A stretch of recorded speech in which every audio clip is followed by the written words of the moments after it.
l'aire marine protégée de Kayar, dans le cadre de la mise en œuvre de son plan d'aménagement et de gestion 2020-2023, a eu à bénéficier un projet du programme Biopama, donc un projet quand même intitulé projet d'appui à la conservation et à la gestion durable des écosystèmes marins et côtiers. Depuis la création de l'AMP, donc les activités de gestion n'ont jamais eu quand même à bénéficier d'un financement aussi important. Donc ce projet d'environ 100 000 € donc, intervient autour de deux axes prioritaires, à savoir l'appui technique au suivi et à la surveillance des espèces, mais aussi le renforcement des capacités des agents. Cette formation, je pense qu'elle est venue encore à son heure parce qu'elle permet d'exploiter les potentialités qu'on a au niveau de Kayar qui jadis avaient existé. Vous savez, Kayar est une zone touristique, c'est une zone de pêche, une zone de mariage, une zone où les mammifères marins et autres échouent en général sur la plage. Et l'arrivée des pêcheurs avec leur vacarme ressourdissant, c'est pourquoi vraiment cet atelier, nous l'accueillons avec vraiment une grande considération.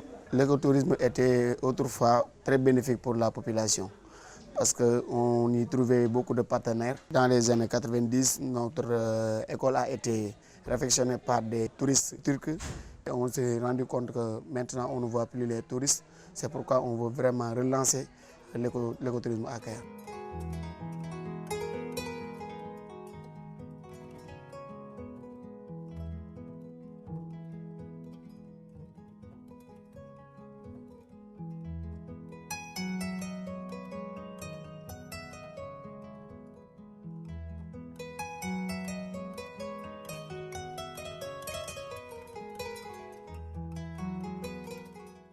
Depuis le démarrage de la mise en œuvre du projet, pas mal d'activités ont été quand même exécutées dans le cadre du plan d'aménagement et de gestion de l'AMP.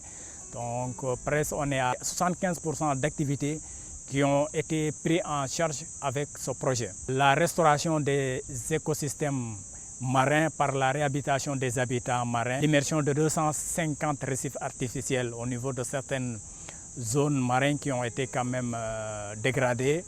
Après cela, donc, il y a la réhabilitation de la bande de filao, parce que pour qui connaît Kayar, c'est que cette bande de filao joue un rôle extrêmement important. Au-delà même donc, de la préservation, la conservation de la biodiversité, parce que beaucoup de tortues marines, au cours de leur période de reproduction, remontent au niveau de cette bande de filao pour quand même pondre. Le suivi des espèces et des habitats.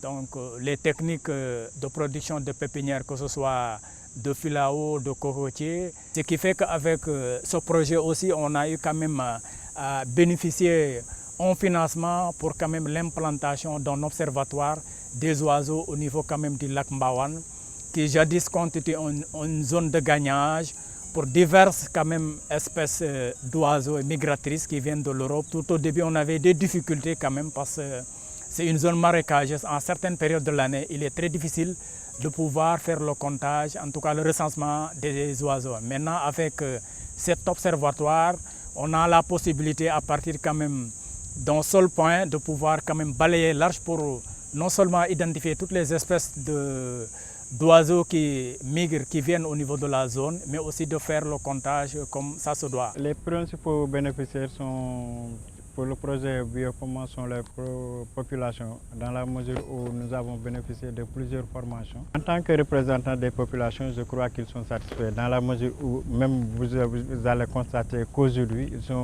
ont beaucoup discuté sur le projet écotourisme et ils ont montré aussi leur satisfaction. Le projet Biopama aussi continue ses actions pour l'aire marine protégée de Kayar. Et nous tenons à remercier aussi l'Union européenne et tous ceux qui ont participé pour ce projet.